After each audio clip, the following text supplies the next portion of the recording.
இந்த மாதிரி ஒரு சம் அடிக்கடி டிஎன்பிஎஸ்சில நீங்க வந்து பார்த்திருப்பீங்க. ஸோ நெறைய பேர் இந்த சம்ம வந்து என்ன பண்ணணும்னு தெரியாம விட்டு வராங்க. இந்த சம் ஆக்சுவலா என்ன பண்ணணும் அப்படின்னு பார்த்தீங்கன்னா, ஹெச்சிஎஃப் கண்டுபிடிக்கணும். அவ்வளோதான். இந்த சம்ம ஒரு நிமிஷம் பாஸ் பண்ணிட்டு ரீட் பண்ணுங்களேன். வியாபாரி ஒருவர் 2 வகையான எண்ணெய்களை முறையே 120 லிட்டர், 180 லிட்டர் என 2 கலன்களில் வைத்துள்ளார். சம அளவு கொண்ட கலனில் அந்த 2 எண்ணெய்களை நிரப்பி விற்க விரும்பினார். கலன் கொள்ளும் அதிகபட்ச கொள்ளளவு. நான் கீ பாயிண்ட்ட மட்டும் இங்க வந்து நோட் பண்ணிட்டேன். அதிகபட்ச கொள்ளளவு வந்து கேட்டிருக்காங்க. அப்ப அதிகபட்ச கொள்ளளவு அது கண்டுபிடிக்கணும் அப்படின்னு பார்த்தீங்கன்னா, 2 அளவு இருக்குது. 120, 180 இருக்குது. இப்ப எனக்கு சமமா இருக்கணும், அதிகபட்சமா இருக்கணும். எங்க கேள்விப்பட்டோமாங்க? மீ பெரு பொது வகுத்தி. என்ன சொல்றது? பொது வகுத்தி சமமா பிரிக்கும்.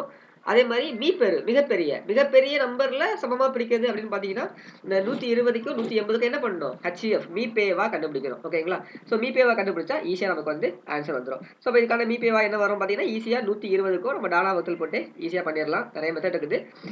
ஸோ இதுல வந்து ஃபர்ஸ்ட் நமக்கு 0, 0ங்கிறனால ஃபர்ஸ்ட் 10க்கே போயிரலாம். அப்ப ஈஸியா நமக்கு முடிஞ்சிரும். ஸோ 12, 18. அடுத்து நமக்கு இது காமனா வந்து மல்டிப்ளை பண்றது பார்த்தீங்கன்னா, 3ஆல ஆகும். 6ஆலே ஆகும். ஓகேங்களா? ஸோ இது வந்து 2, 3 இதுக்கப்புறம் காமனா 1ஆல மட்டும் தான் ஆகும். அப்போ வந்து 10 6 1 அப்படிதானே?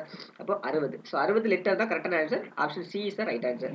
புரிஞ்சுதா உங்களுக்கு? ஸோ அப்போ இதுல ஹெச்சிஎஃப் கண்டுபிடிக்கணும் அப்படின்றது ஞாபகம் இருக்கும் உங்களுக்கு. இது மாரி இன்ட்ரஸ்டிங்கான சம்ஸ நெக்ஸ்ட் வீடியோஸ்ல பார்க்கலாம்.